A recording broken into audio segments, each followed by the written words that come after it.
Dear ma'am, Akala ko ang pinakamasakit sa pagkakaroon ng asawang nag-abroad ay ang matulog ng mag-isa.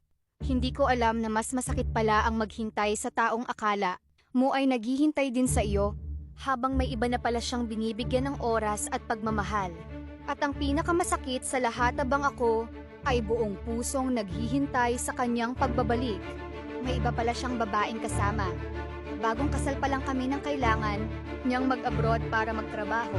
Bago siya umalis, mahigpit niya akong niyakap at sinabi, "Magtiwala ka sa akin, para sa atin ito. Babalik ako at sabay nating bubuin ang pamilya natin."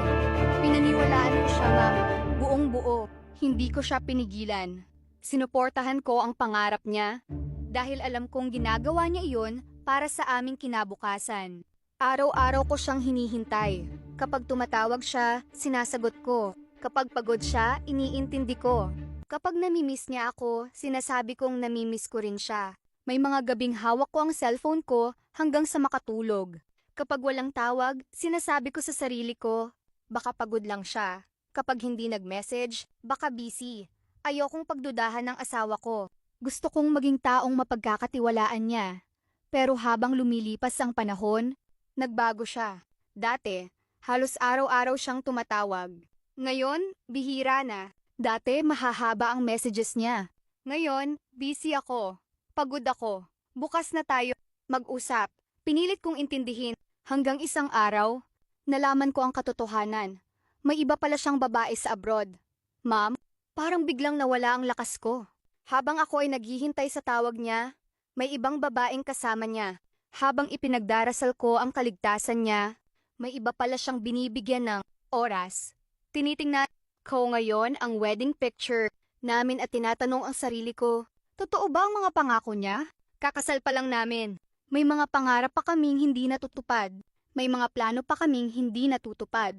Pero bakit parang ako lang ang kumakapit? Hindi ko siya pinigilan mangarap. Hinintay ko siya. Ipinagmamalaki ko siya. Ipinagtanggol ko siya. Pero habang ako ay naghihintay sa kanyang pagbabalik, may iba pala siyang pinipiling mahalin. Kaya ngayon, ma'am, hindi ko alam kung ano ang gagawin ko. Paano kung bumalik siya? Paano kung humingi siya ng tawad? Paano kung sabihin niyang nagkamali lang siya? Tatanggapin ko pa ba siya dahil asawa ko siya? O pipiliin ko na ang sarili ko kahit mahal ko pa rin siya? Dahil ang totoo, mahal ko pa rin siya. Pero natutunan kong hindi sapat ang pagmamahal kung wala ng katapatan at respeto. Hindi ko kailangang habulin ang taong kusang lumayo. Hindi ko kailangang makipagkompetensya sa ibang babae. Hindi ko kailangang makipagkompetensya sa ibang babae. Kailangan niyang patunayan na nagbago siya. Dahil madaling sabihin ang sorry, pero mahirap ibalik ang tiwala. Ma'am, ito ang tanong ko. At habang iniisip ko ang tanong ko, biglang nag-vibrate ang cellphone ko, dat itutuloy.